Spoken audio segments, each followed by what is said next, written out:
Hello, it's Matt Thomas here from King & Eek. I'm back with Sonic Academy, and today I'm looking at the ARP2600 Synthesizer. Yes, looking at a synthesizer again. I know, there you were waiting for my review on a Rhino handbag, but just a synthesizer again. It has to be. So why the ARP2600? Well, because it's such a fantastic synth. That's it. End of discussion. What else do you want to know? Oh, everything. Okay, fine. Well, I'll tell you everything.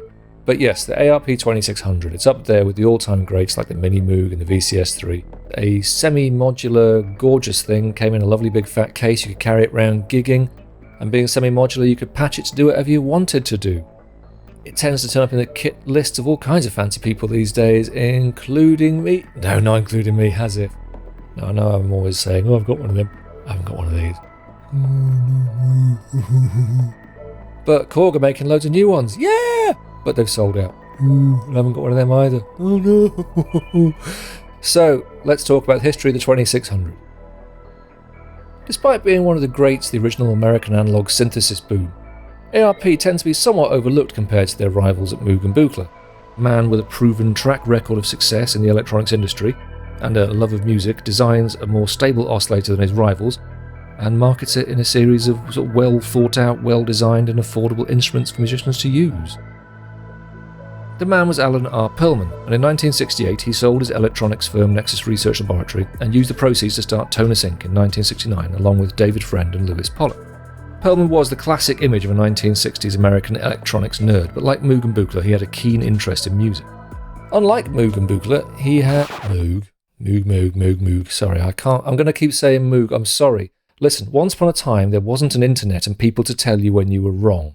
So we all said Moog, okay? And I'm like, gonna keep saying Moog. But I know I'm wrong. It's Moog. But I'm gonna keep saying Moog because I've been saying it for years. And plus, there was a great cartoon character called the Moog many years ago on a thing called Will-o'-the-Wisp. And you can look at that on YouTube because of the internet. Cuts, and it gives, and it takes away, and it gives. The old internet, eh? Right. So...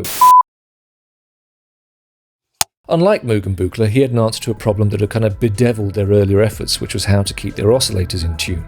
Perlman worked to a design that would provide better oscillator stability, and all he needed now was a synth to put it in. So he put it in a monster. 1970 saw Tonus Inc.'s first instrument, the ARP2500, which you may have seen being played to the alien spaceship in Close Encounters of the Third Kind. A fully modular synth, it used a switching matrix rather than patch cables, and could be expanded with additional cabinets. It was complex, it was powerful, and it stayed in tune. It also cost a lot of money, however. So, as the company rebranded to ARP Instruments in 1971, it was clear that a more affordable product would be required. So, in 1972, ARP released their second synth, the 2600. Engineered by Perlman and Dennis Collin, the 2600 invented the semi-modular normalized connections concept, which delivered the flexibility of modular with the immediacy of a hardwired synth. Most importantly, it provided a portable standalone gigging synthesizer with a versatile selection of features in a single case. Now, the original concept featured a very slick case designed by a guy who usually worked on the layout of aircraft cockpits and is normally referred to as the Blue Marvin. There are actually a few grey Marvins in existence too, but regardless of the colour, Alan Perlman was not a fan. He'd envisaged something far more robust and sturdy that would be better suited to life on the road. So the next version of the ARP came in a rugged Tolex-covered flight case and featured a grey front panel. This was finally replaced in 1978 when ARP relaunched the 2600 with a new front panel colour scheme to tie it in with the rest of their growing product line. And it's this version that Arturia have retained for the 2600V. Now, like the VCS3, it was optimistically imagined that the ARP2600 was going to be useful for students in schools and colleges, and a lot of the advertising of the time from ARP reflected this.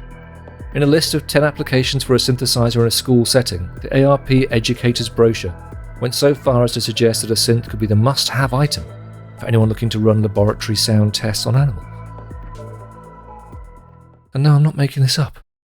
Impressed by ARP's successes in the animal testing market, EMS quickly released the Maxi mouse fragment, before Moog cornered the market with their own polyphonic Rat Deafener 6. I may be making this bit up. So, despite ARP's terrifying vision of a world full of cowering rodents in the face of shrieking synthesizers, it actually turned out that the 2600 was a huge hit with many musicians. Most famously, it was used by Ben Burt to make the sounds of R2-D2 speaking, a mixture of sequenced synth tones and treated versions of his own voice. Brian Eno used one on Music for Airports and in his Berlin-era collaborations with David Bowie. Rick Smith of Underworld used one for the signature riff on Res. Fortunately, he ran a little bit onto tape at the end of the day's writing session, as the next day they just couldn't get the same sound back out of the 2600. Jean-Michel Jarre used it for the surging brass sounds on Oxygen, and Daniel Miller of Mute used it with Depeche Mode to make many of the sounds on their first 2 albums. Portishead, Tangerine Dream, BT, Nine Inch Nails, Soulwax, Vince Clarke, Chemical Brothers, 808 State, Stevie Wonder, and Joe Zawinul of Weather Report have all made extensive use of the 2600. Possibly most significantly, a guy by the name of Tom Oberheim became a particular fan after he got his start in the world of synthesizers, working as ARP's dealer for Los Angeles. ARP went on to produce a number of other fantastic synths throughout the 1970s, including the ARP Odyssey, a lovely monosynth, but unfortunately they failed to produce a lovely polysynth, and that rather put them on the back foot. We can't include the ARP Quadra because it wasn't a lovely polysynth. They also spent a lot of time, effort and money on the ARP Avatar, which was a guitar synth that didn't really work and nobody really wanted it and it wasn't very popular, so that was a huge waste of money and time. And unfortunately, at the end of all this, the company was pretty much facing collapse.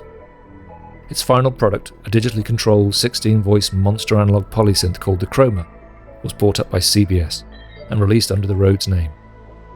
A truly wonderful sounding machine, but with a cumbersome interface, it had arrived too late to save ARP. And that was the end of the ARP story, at least as far as the company goes. I mean, the synths themselves continued to gain in popularity and value in the following years.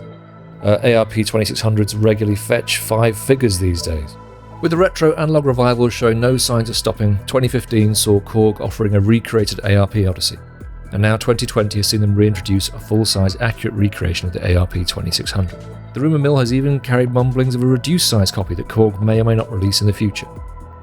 Behringer have their own ARP2600, which in common with many of their recent desktop reissues, looks to be modelled very closely on the original whilst adding new features. Of course, reissues of the 2600 are not actually a new phenomenon. The Antonus 2600 and its matching stepbrother sequencer are closely modelled on the ARP, and there's even a boutique DIY version available from Human Comparator, known as the TTSH version 4, which you can buy and assemble yourself. Not to mention software recreations, which is why we're here, of course. So I'll wrap up and we'll get to grips with the Arturia 2600V. Thanks everybody for watching, commenting and indeed liking. We really do appreciate all the support we get here on our Sonic Academy YouTube channel. So if you found this video super useful, please, we'd love you to hit the subscribe button. We update the YouTube channel every week with new content. And if you want to watch some more relevant content, just click on the videos beside me.